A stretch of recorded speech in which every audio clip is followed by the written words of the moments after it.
Hello all. My topic is regular expression for web scraping. First we will see why exactly regular expression is used.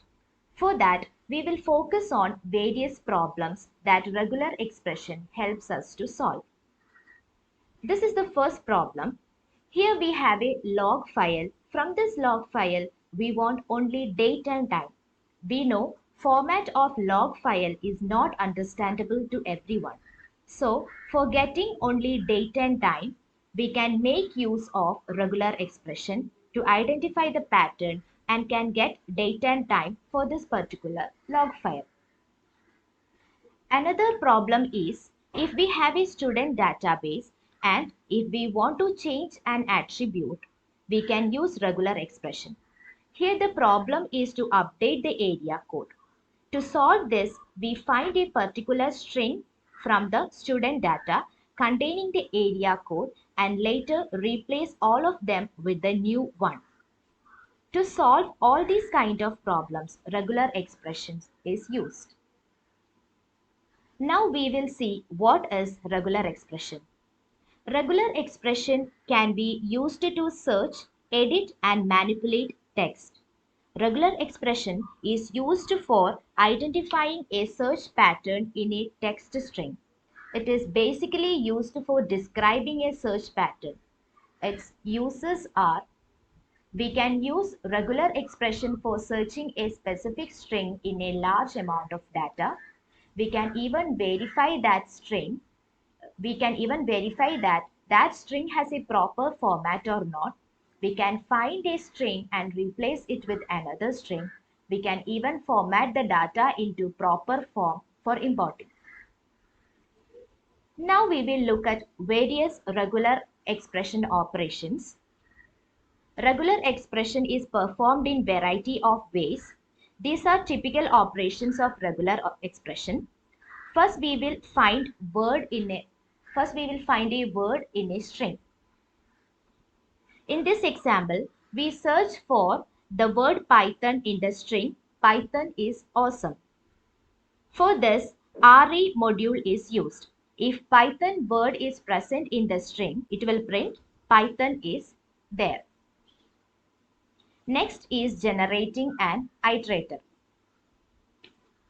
An iterator is something which will search for a particular string, but in return it gives you the index value where the string is present and what is the ending point.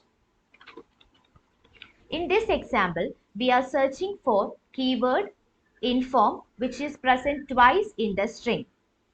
For this, we use find iter function. Once it is done, it will give you a tuple value. Next operation is match word with a particular pattern.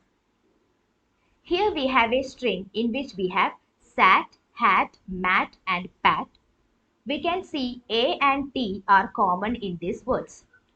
So if we want to match anything that ends with AT, we use find all.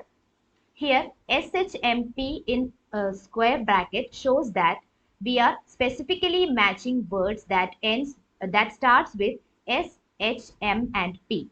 So this code says that if a particular keyword that starts with either S, H, M or P and end with AT, that will be picked up. Here we can see, since the word sat starts with capital letter S and we have defined small letter s in the square bracket, the word sat is not picked up. Next operation is matching series of range of characters. Here in the first case, if the first character lie between H and M and ending with AT, those words are picked up. And in the second case, the words that do not start with letters H to M are given as output.